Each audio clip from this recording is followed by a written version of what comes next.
স্বাগত সবাইকে। শুরু করছি ডিবিসি নিউজের নিয়মিত আয়োজন মানচিত্র। সাথে আছি আমি জান্নাত সাথী। প্রতিদিন বিকেল 4:30টায় এই আয়োজন নিয়ে আমরা থাকি আপনাদের সাথে। চেষ্টা করি সারা দেশের সংকট সম্ভাবনার কথা জানাবার। কথা বলি আঞ্চলিক থেকে জাতীয় পর্যায়ের সংশ্লিষ্ট কর্তৃপক্ষের সাথে। তুলে ধরি মানুষের দুঃখ দুর্দশা, আশা নিরাশার কথা। বিশ্বের বৃহত্তম ম্যানগ্রোভ বনভূমি সুন্দরবন বারবার আগুনে পুড়ে নষ্ট হচ্ছে এর জীববৈচিত্র্য ও পরিবেশ। শুষ্ক মৌসুম এলেই আগুনের ঝুঁকিতে পড়ে সুন্দরবন। গেল মার্চ মাসেই পুড়েছে 2 বার। গত 23 বছরে আগুন লেগেছে অন্তত 27 বার। আর সবই ঘটেছে পূর্ব সুন্দরবন এলাকায়। তদন্ত প্রতিবেদন বলছে বেশিরভাগ আগুন লেগেছে জেলে মোয়ালদের অসাবধানতায়। যদিও এ নিয়ে বনজীবীদের দ্বিমত আছে, তারা দুষছেন অসাধু মাছ শিকার চক্রকে, হাত আছে প্রভাবশালীদেরও। আগুনের ঘটনায় প্রতিবারই তদন্ত কমিটি হলেও সুপারিশ আলোর মুখ না দেখা সহ নানা কারণে সংকটে সুন্দরবনে বারবার আগুন কিভাবে লাগে, তদন্ত প্রতিবেদন কি বলে, দোষ আসলে কার, সমাধানে বাকি, এসব নিয়ে আমাদের আজকের মানচিত্রের আলোচনা। আজকের আলোচনার বিষয় বারবার সুন্দরবনে আগুন, এর প্রতিকার কি। আমাদের সাথে খুলনা থেকে যুক্ত হয়েছেন খুলনা অঞ্চলের বন সংরক্ষক ইমরান আহমেদ এবং বাগেরহাটের মোংলা থেকে সুন্দরবন বিশেষজ্ঞ ও সেভ দ্য সুন্দরবন ফাউন্ডেশনের চেয়ারম্যান ডক্টর শেখ ফরিদুল ইসলাম এবং ইমরান আহমেদ। দুজনকেই মানচিত্রে আপনাদের স্বাগত। আজকে আমাদের আলোচনার বিষয় সুন্দরবনে বারবার আগুন।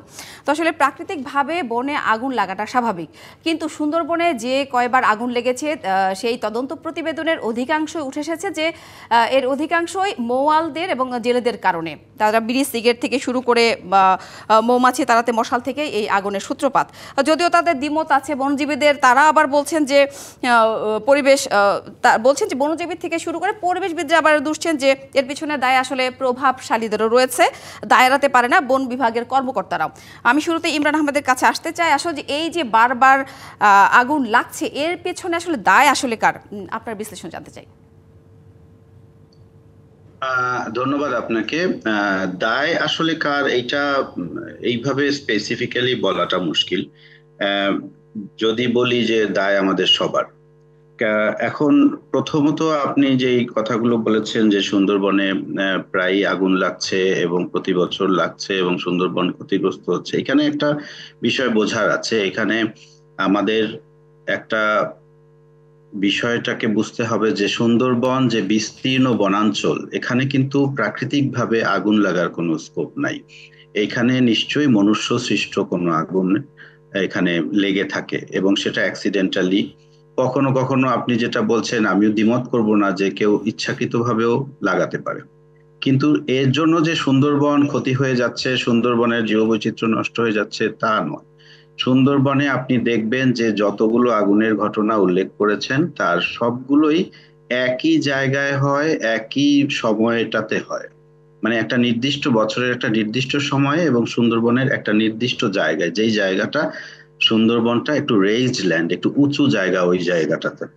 কারণ হচ্ছে যে সুন্দরবনের আপনার যে সুন্দরবন একটি ম্যানগ্রোভ ফরেস্ট। এটি আমরা জানি যে সুন্দরবন প্রতিনিয়ত এর ভেতরে এই বনের ফ্লোরটা হচ্ছে যে জোয়ার ভাটার পানিতে নিমজ্জিত হয় একটা নির্দিষ্ট সময়ে।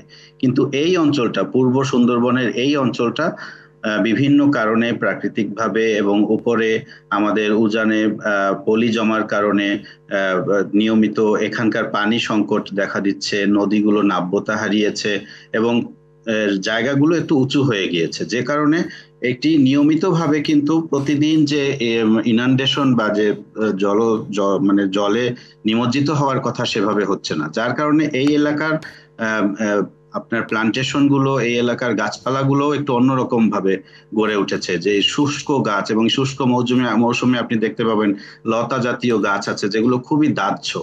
তো এইসব জায়গায় যে মৎস্যজীবীরা বা জেলে বাওয়ালিরা যান, তারা যে কখনো অসতর্কতার সাথে তাদের বিড়ি সিগারেটের টুকরো কিংবা মোগালরা মধু আহরণের জন্য আগুন জ্বালান, তখন সেখান থেকে অগ্নিকাণ্ডের সূত্রপাত হতে পারে।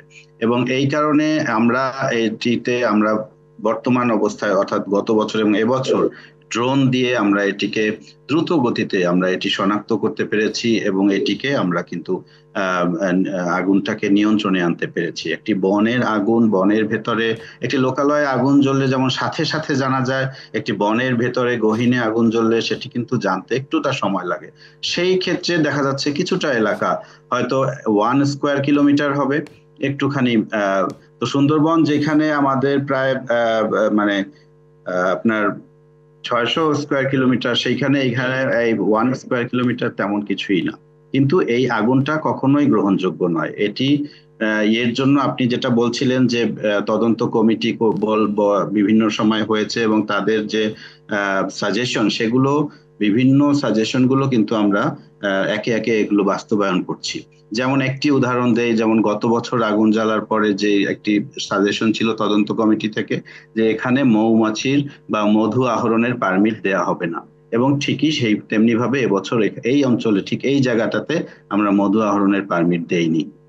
তারপরে আমরা আমাদের বিভিন্ন প্রজেক্ট থেকে ফায়ার ইঞ্জিন ক্রয় ইমরান আহমেদ, করেছি। আমি আরেকটু যদি যুক্ত করতে চাই যে আপনি তো অনেকগুলো নিজেই বললেন যে আসলে এই দায় আসলে সবার। তো এই যে বনের ভেতর মিঠা পানির যে বিল আছে, যেখানে স্থানীয় প্রভাবশালীরা মানে মাছ চাষ করছেন আর কি, তাদের সহায়তা করছে, কিন্তু সুন্দরবন তো আসলে একটা সংরক্ষিত এলাকা, এই জায়গায় পারমিশন ছাড়া তো আসলে এটা সম্ভব না। আসলে এর দায় কি বন বিভাগের নয়? সুন্দরবনের ভেতরে এইভাবে যদি মাছ চাষ হয় সেটা অবশ্যই বন বিভাগের দায় আছে, সেখানে মাছ চাষ হওয়ার কোনোই সুযোগ নাই।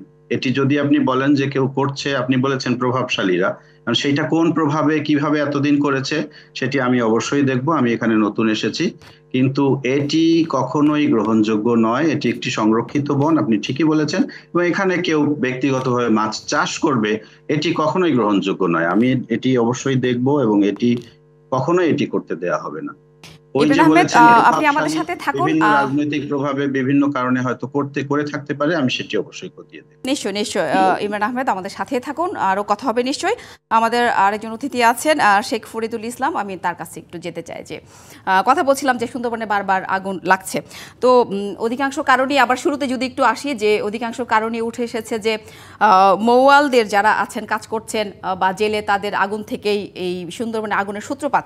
তো যাদের এইটাই প্রধান জীবিকা, আসলে তারা কি এতটা অসচেতনভাবে সুন্দরবনে কাজ করবে, নাকি এটা তো একদিকে যেমন অপরাধ হিসেবে চিহ্নিত হলে আইন অনুযায়ী সে শাস্তির আওতায় পড়ছে, মানে আসলে রক্ষা নেই আর কি, বা প্রসেসের মাধ্যমে কিন্তু সে এর মধ্যে পড়ে যাচ্ছে।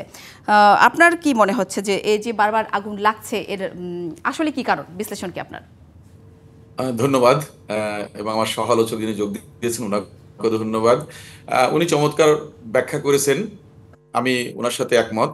কিন্তু এর সাথে আমি একটু যোগ করতে চাই যে আসলে এই জায়গাটা বারবার লাগতেছে কারণ হচ্ছে এটা লোকালয়ের সঙ্গে খুবই যুক্ত। এবং এবার আগুন লাগার পর দেখা গেছে, যারা আমরা ওখানে সংশ্লিষ্ট ছিলাম, আমরা খোঁজ নিয়ে জেনেছি যে ওখানে এমনকি গরু মহিষ চড়ানো হয়, সুন্দরবনের প্রায় 1 কিলোমিটার ভিতর পর্যন্ত যাচ্ছে, এবং ওটা একটা মেঠোপথ তৈরি হয়ে গেছে যে গরু বা মহিষ যাতায়াত করতে করতে। তো এটা একটা অবৈধ অনুপ্রবেশ। তো আমি মনে করি এখানে সব থেকে গুরুত্বপূর্ণ যেটা, সেটা হচ্ছে সুন্দরবনের লোকালয়ের সঙ্গে আমাদের যে যোগাযোগটা, সেটাকে বিচ্ছিন্ন করতে হবে এবং বনের সাথে এখানে ডিমার্কেশন করে যাতে কোনো অবৈধ অনুপ্রবেশ না হয় সেটা ইনশিওর করতে হবে। বিশেষ করে এই যে গরু চড়ানো বা এখানে মহিষ চড়ানো বা এখানকার যে মনে করেন মানুষ অবাধে প্রবেশ করছে সুন্দরবনে, লোকালয় সংলগ্ন জায়গাটা আছে, সেটার জন্য এই আগুনের ঘটনা বেশি ঘটছে। কারণ এখানে মানুষ অবাধে যাচ্ছে, অনেক সময় হয়তো বিড়ি সিগারেট খাচ্ছে ওখানে, মৌয়ালি বাওয়ালি অন্যান্য যারা আছে তাদের তো সমস্যা আছেই, সেটা কিন্তু তারাও সচেতন অনেকটা, কারণ তাদের জীবিকার জন্য তারা ওখানে যাচ্ছে, তারা সতর্কমূলকভাবে দীর্ঘদিন কাজ করছে, সুতরাং তাদের কিছু দায়বদ্ধতা আছে। কিন্তু হঠাৎ করে যদি কোনো গরু মহিষ চড়াতে যায়, সে তো এইটা করতেছে না, তো এইটা একটা অন্যতম কারণ। আর পাশাপাশি এখানে যারা সুন্দরবন অঞ্চলের মানুষ আছে, তারা কিন্তু অতটা সচেতন ভাবে কাজ করছে না। তবে আগুন লাগার পরে সবাই কিন্তু আগ্রহ নিয়ে তারা সহযোগিতা করছে, এগিয়ে আসছে, এবং আমি অ্যাপ্রিসিয়েট করি যে আমাদের যে বর্তমানে যে ড্রোনের মাধ্যমে যেটা করা হচ্ছে, এটা চমৎকার একটা উদ্যোগ। তো এটা যদি করা হয় তাহলে দেখা যাচ্ছে যে এখানে আমরা হয়তো বেটার রেজাল্ট পাবো। কিন্তু প্রথমত সুন্দরবনকে আমাদের লোকালয় থেকে আলাদা করতে হবে। এখানে কাঁটাতারের বেড়া, পাশাপাশি আমাদের যে টহল আছে বা এখানে যে নিরাপত্তা চৌকি, এগুলোর সংখ্যা বাড়াতে হবে, কারণ একটি জায়গায় কিন্তু বারবার হচ্ছে। কিন্তু সব জায়গায় কিন্তু এটা হচ্ছে কি না। বন তো বিভাগই সুতরাং করবে? যেহেতু এই শরণখোলা রেঞ্জে বারবার এই ঘটনা, জি, এই কাজটা কি বন বিভাগই করবে একদম শরণখোলা যেহেতু রেঞ্জে যেহেতু বারবার ঘটনাটা সংরক্ষিত এলাকা, বাইরের মানুষ তো আসলে প্রবেশাধিকার একেবারে হ্যাঁ আমার নিষেধ, সুনির্দিষ্ট, তারপরে হয়ে হ্যাঁ যাচ্ছে। হ্যাঁ, যেহেতু এটা সংরক্ষিত বন, সুতরাং এখানে অবৈধ অনুপ্রবেশ আমাদের শতভাগ বন্ধ করতে হবে এবং এটা নির্মোহভাবে করতে হবে। বনের কোনো কর্মকর্তা যদি কাউকে সুযোগ দেয়, সেটা বিভাগীয় তদন্ত আছে এবং প্রশাসনিক তদন্ত, ম্যাজিস্ট্রেসি বা অন্যান্য মাধ্যমে সেটা বের করতে হবে। কারণ এখানে প্রতিবার কিন্তু তদন্ত হচ্ছে এবং তারা কিছু পদক্ষেপ নিচ্ছে, কিন্তু আনফর্চুনেটলি বন বিভাগের লোকই কিন্তু তদন্ত করতেছে অধিকাংশ ক্ষেত্রে। আমি মনে করি যদি বন আমি এই অধিদপ্তরে যারা প্রসঙ্গে একটু আসতে গুরুত্বপূর্ণ চাই কর্মকর্তা যে আছেন, এই আপনার তদন্ত প্রসঙ্গে একটু আসতে চাই যে প্রতিবারই এই তদন্ত কমিটি গঠন এবং পুনরাবৃত্তি আগুনের ঘটনায় গঠিত তদন্ত কমিটি, আবার তদন্ত কমিটি গঠন করা বন বিভাগের কর্মকর্তাদের নিয়ে। তো এই জায়গায় কি সেখানে হ্যাঁ পরিবেশবিদ, স্থানীয় বনজীবী বা সুন্দরবন সংরক্ষণের প্রকল্পের কারো উপস্থিতি প্রয়োজন আছে কিনা, আমি একটু আপনার বিশ্লেষণ জানতে চাই। হ্যাঁ হ্যাঁ, আমি সেটা মনে করি সেটা হলে অনেক ভালো হবে। কারণ আপনি অপরাধ করছেন বা আপনার সংশ্লিষ্ট লোকজনের সাথে জড়িত আছে, তখন কিন্তু আপনি ওইভাবে কিন্তু তাকে বাঁচানোর জন্য হয়তো অনেক ক্ষেত্রে আপনি রিপোর্টটা সঠিকভাবে আসবে না। তো যেহেতু সুন্দরবন আমাদের একটা বিশাল বনভূমি এবং আমাদের একটা বিশ্ব ঐতিহ্য বা আমাদের এখানে একটা জাতীয় সম্পদ, বিশ্বমানের সম্পদ, আমি মনে করি যে এখানে এই ক্ষেত্রে কোনো কার্পণ্য করা ঠিক না। বিশেষ করে আমাদের বন বিভাগে যারা ঊর্ধ্বতন কর্মকর্তা তাদেরকে রাখতে হবে, স্থানীয় প্রশাসন যারা মানে ডিসি সাহেব বা এখানে যারা ম্যাজিস্ট্রেট আছে, জেলা ম্যাজিস্ট্রেট, এদের যদি ইনভলভ করা হয় তাহলে হয়তো সঠিক রিপোর্টটা পাওয়া যাবে এবং সেক্ষেত্রে আমাদের তদন্ত প্রতিবেদন আলোকে পদক্ষেপ নিতে সুবিধা হবে। বন বিভাগ অনেক কাজ করছে, এটা অস্বীকার করার সুযোগ নাই, কিন্তু যে কাজটা এখনো আমরা পাচ্ছি না, আমরা খুবই শঙ্কিত, সেটা হচ্ছে বনের এখনো যে সাথে আসলে রেজাল্টগুলো লোকালয়ের আমরা সংযোগটা পাচ্ছি কোনোভাবে না, বিচ্ছিন্ন করা কেন হয়েছে। আবারও লাগছে আগুন, ওই প্রায় একই কারণে, সেই বিষয়গুলো নিশ্চয়ই আরো কথা হবে। ফরিদুল ইসলাম, আপনি আমাদের সাথে থাকুন, এ বিষয়ে আমরা আরো জানবো ইমরান আহমেদের কাছ থেকেও। একটা বিরতি নিয়ে ফিরছে। মানচিত্রে নিচ্ছে একটি বিরতি, সঙ্গে থাকুন। দেখছেন মানচিত্র, আলোচনা করছি বারবার সুন্দরবনে আগুন প্রতিকার কি, এই প্রসঙ্গে আমাদের সাথে ইতিমধ্যে যুক্ত হয়েছেন ইমরান আহমেদ এবং শেখ ফরিদুল ইসলাম। প্রথমে একটু যেতে চাই ইমরান আহমেদ আপনার কাছে, যে জানতে চাই যে এই যে প্রতিবার তদন্ত কমিটি গঠন হয়, পুনরাবৃত্তি আগুনের ঘটনায় গঠিত তদন্ত কমিটিতেও শুধুমাত্র বন বিভাগের সদস্যরাই থাকেন, এর বাইরে পরিবেশবিদ থেকে শুরু করে অন্যান্যদের রাখা কি যায় না? আর প্রতিবার যে সুপারিশ বাস্তবায়নের আমরা যে ঘাটতি দেখি, যে আসলে সমস্যাটা কোথায়? আপনাকে ধন্যবাদ। আসলে প্রতিবার যে তদন্ত কমিটি গঠন হয় এবং সেটিতে বন বিভাগের লোক থাকে, এই কথাটি আসলে ঠিক নয়। বন বিভাগের তাৎক্ষণিকভাবে বন বিভাগের স্থানীয়ভাবে একটা তদন্ত কমিটি করা হয়, যেটি ওখানকার যে ডিএফও মহোদয় উনি করেন এবং সেটিতে ওখানকার স্টেশন অফিসার এবং পার্শ্ববর্তী একটি স্টেশন অফিসার এবং ইয়েকে নিয়ে, মানে ওখানে যে লায়াবল তাদেরকে নিয়ে একটি তাৎক্ষণিকভাবে একটি তদন্ত কমিটি গঠন করা হয়, জাস্ট কারণটা জানার জন্য কিংবা ইয়ে করার জন্য। এটিতে বন বিভাগের লোক থাকে, এই কথা ঠিক। কিন্তু এই যে আমাদের হেড অফিস থেকে, অর্থাৎ আমাদের অধিদপ্তর থেকে প্রধান বন সংরক্ষক কর্তৃক একটি কমিটি কিন্তু গঠন করা হয়েছে। এবার যেটা হয়েছে সেটি আমি আপনাকে বলতে পারি যে এই কমিটির সভাপতি হচ্ছে বন সংরক্ষক, কিন্তু এর মধ্যে সদস্য আছেন পরিবেশ অধিদপ্তরের প্রতিনিধি এবং বাংলাদেশ বন গবেষণা ইনস্টিটিউট চট্টগ্রামের প্রতিনিধি, এবং রয়েছেন forestry and wood technology discipline Khulna বিশ্ববিদ্যালয়ের প্রতিনিধি। কাজেই এই সব সমন্বয়ে বন বিভাগের সাথে তারা বিশেষজ্ঞ পর্যায়ে তারা কিন্তু মতামত দিতে পারবেন এবং সেটি আমরা এই তদন্তের সুপারিশগুলো আমরা তাহলে এবার কি আমলে সুপারিশগুলো বাস্তবায়নে আলোর মুখ দেখবে? অবশ্যই আলোর মুখ দেখবে এবং আমি আপনাকে প্রথমেই বলেছি যে গতবারের সুপারিশগুলো কিন্তু আলোর মুখ দেখছে। বাট এই সুপারিশগুলো করতে হলে সুপারিশগুলোর বাস্তবায়ন কিন্তু চটজলদি সম্ভব নয়। কোনোটা আছে খুবই তাৎক্ষণিকভাবে সম্ভব, কোনোটা কিছুটা মধ্যমেয়াদী প্রকল্প নিতে হবে, কোনোটা একটু দীর্ঘমেয়াদী। আমরা অপেক্ষায় থাকবো। এবার আমি একটু যেতে চাই যে শেখ ফরিদুল ইসলাম আপনার কাছে, যে কথা হচ্ছিল যে আসলে বারবার আগুনের অনেকগুলো কারণে আমরা জেনেছি, সমাধানের উদ্যোগের কথা আমরা জানলাম। আসলে এটা যদি পার্মানেন্টলি ভাবে আসলে কিভাবে এই আগুন না লাগার বা এর প্রতিকার কি, আপনার কি বিশ্লেষণ জানতে চাই।